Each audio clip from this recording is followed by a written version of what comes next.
Altar, les royaumes entrelacés. Résumé dans la saison 2, épisode 8. Il était temps d'aller voir ce que les apostats manigançaient dans leur souterrain. Gal avait indiqué le lieu à Barnedero, qui s'était empressé de le dessiner sur une carte. En chemin, les aventuriers faillirent foncer droit sur une zone hérissée de ronces. L'Iron sut les contourner. Devant la caverne, ils entendirent des lamentations et un grondement sourd, régulier. Convaincus qu'une personne était en détresse, ils s'engouffrèrent sans hésiter dans les ténèbres. L'air lourd piquait les narines. Une brume malodorante flottait partout. À la source du grondement se révéla un gros orque qui faisait la sieste. Mac lui détacha la tête du corps proprement.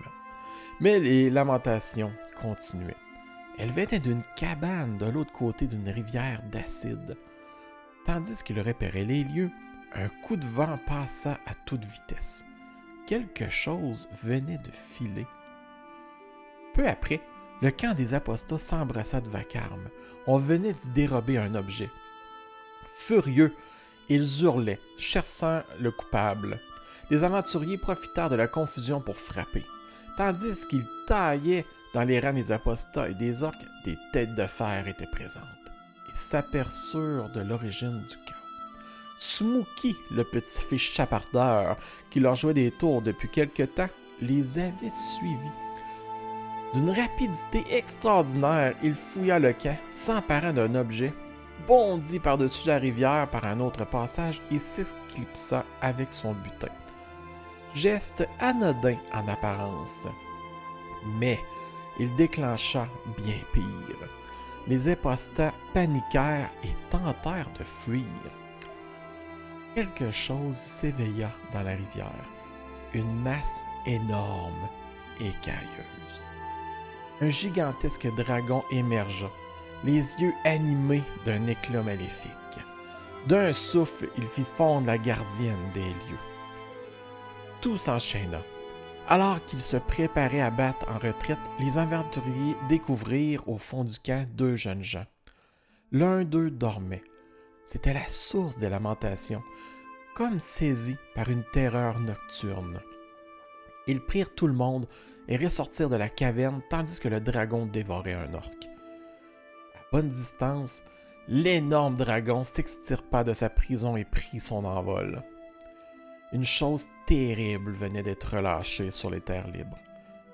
Sur la route de l'Oiselet, ils discutèrent avec Carlos, le jeune homme prisonnier des apostats. Lui et sa sœur Loala appartenaient à l'église des Trois Espérances. Carlos est le transcrivain de sa sœur, qui est une dormeuse. Leur lecteur a été assassiné et ils avaient pris peur et s'étaient enfuis. En chemin, ils furent capturés et séquestrés, forcés d'arpenter le cauchemar. Loala finit par faire sa dernière marche. Les apostats comptaient se débarrasser d'eux quand les aventuriers sont arrivés. Carlos avait aussi entendu pour qui le groupe œuvrait. Jarnal, ancien membre de la dernière garde, qui a renié ses vœux il y a fort longtemps.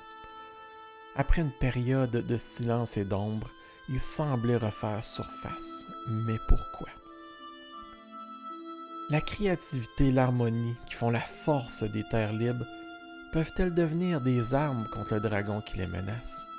Ou leur mode de vie paisible les a-t-il rendus trop vulnérables pour survivre à ce qui vient? Pourquoi Jarnal s'acharne-t-il sur les trames?